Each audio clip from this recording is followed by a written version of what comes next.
As someone who's interested in spiritual philosophy and practice, you've probably heard it said that your true nature is blissful.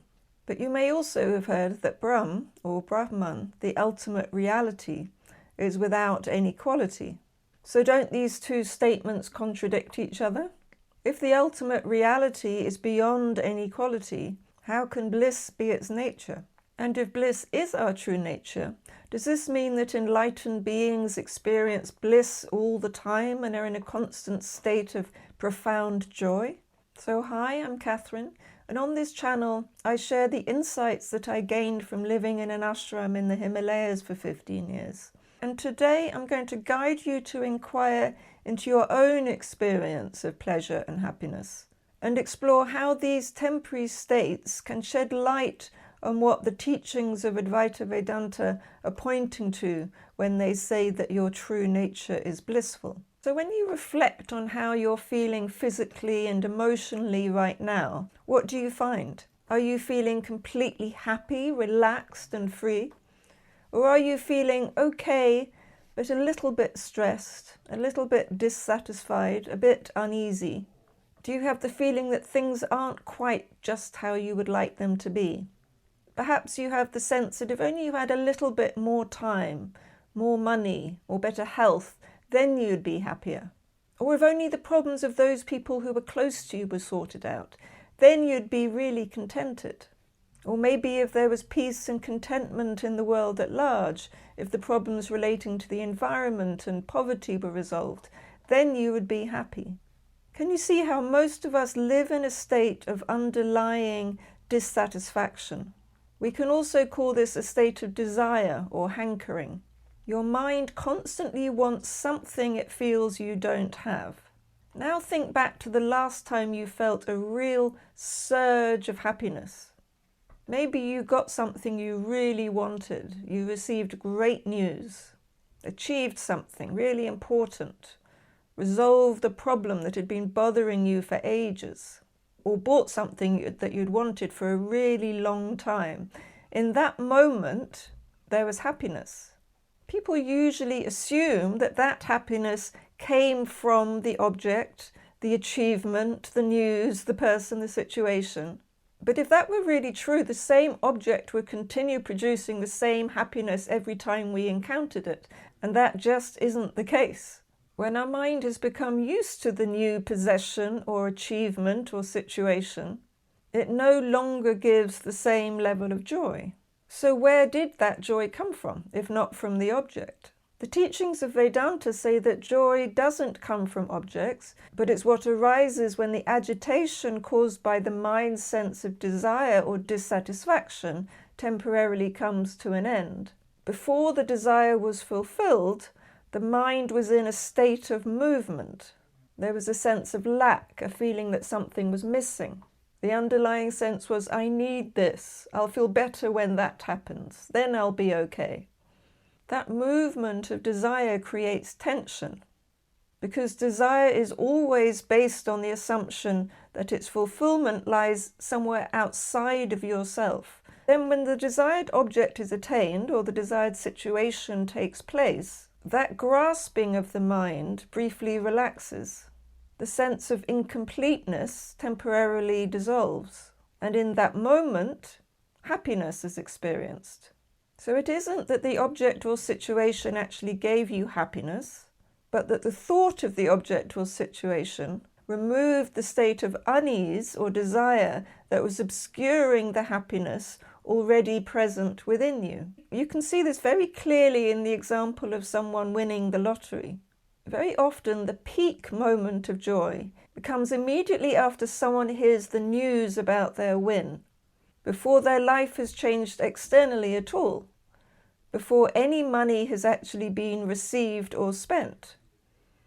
Why is this? Because suddenly a huge psychological burden around money, work, survival, future security seems to have been lifted. The mind's tension collapses. Its seeking motion stops for a moment and joy is experienced. But then the money arrives, and no doubt there are some very pleasant aspects to it. But quite quickly, the mind starts moving again. What should I do with the money? Can I trust people? Will they be jealous? Will my relationships change? What if I lose the money or make the wrong choices? Because the joy was never truly in the money itself. What happened was that the mind temporarily became free from a particular form of lack. And this is how most worldly happiness works. The mind creates an ongoing state of tension through a desire for things to be different than what they are. And then, when that desire is fulfilled, the release of tension is experienced as happiness. But because the source of happiness is misunderstood, the mind keeps repeating the same pattern. It assumes again and again that the next object, the next experience, the next achievement, the next relationship will finally bring lasting fulfillment. This is why experience-based happiness always contains some anxiety within it. Even while we're enjoying it, there's already part of the mind that knows it won't last. The pleasurable state will end. The relationship will change.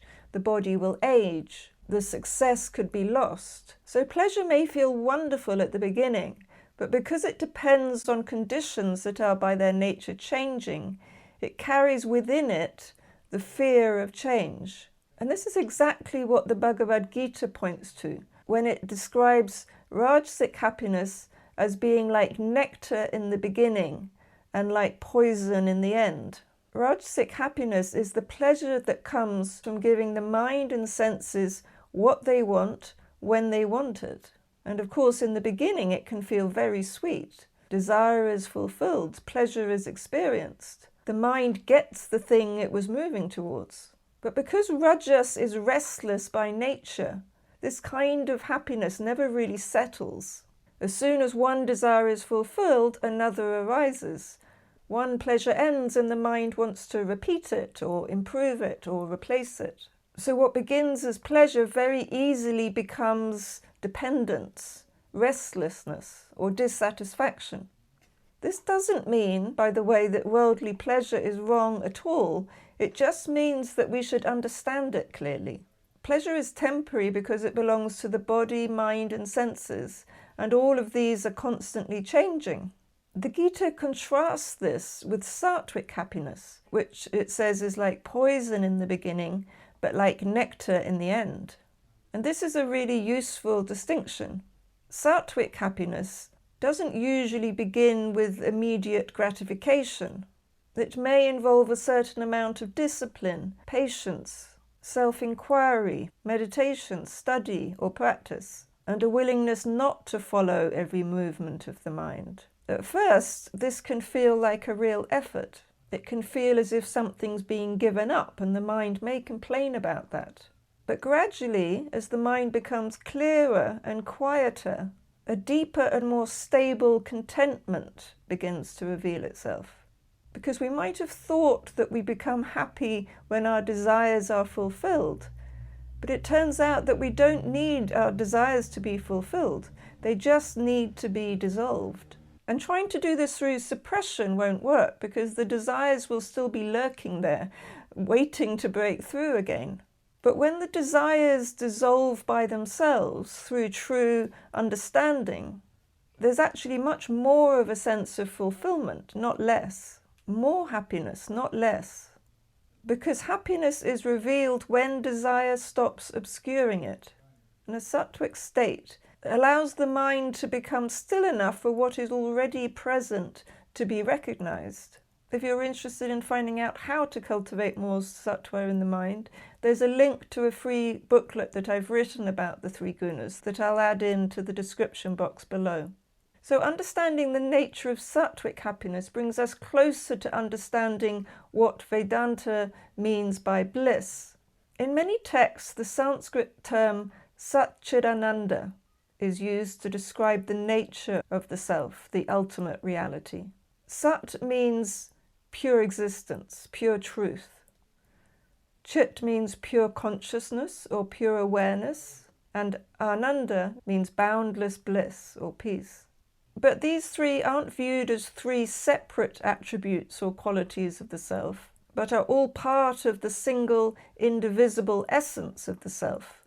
This is similar to the way that light and heat and the ability to burn and transform things are aspects that are inseparable from one substance called fire. So Sat is the isness of everything.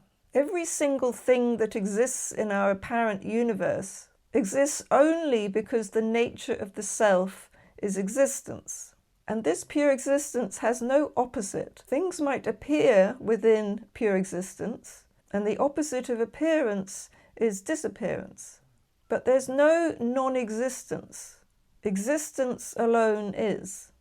Then Chit, or pure consciousness, is the light of awareness that illumines all thoughts and perceptions. It's the underlying substance of every experience. This innate quality of awareness is fundamentally built into the nature of the ultimate reality. And then Ananda, usually translated as bliss, refers to the absolute completeness of the self. It points to the fact that the self is such that it's intrinsically free from any lack, from any limitation, any separateness, or any desire. So you could say that the word Ananda points to the indivisible nature of the self, to the wholeness, the peace of the self. So it isn't an emotional state. It doesn't mean that Brahm possesses a quality called happiness in the way that a person might possess a cheerful disposition. So from the standpoint of absolute reality, Brahm is beyond any qualities.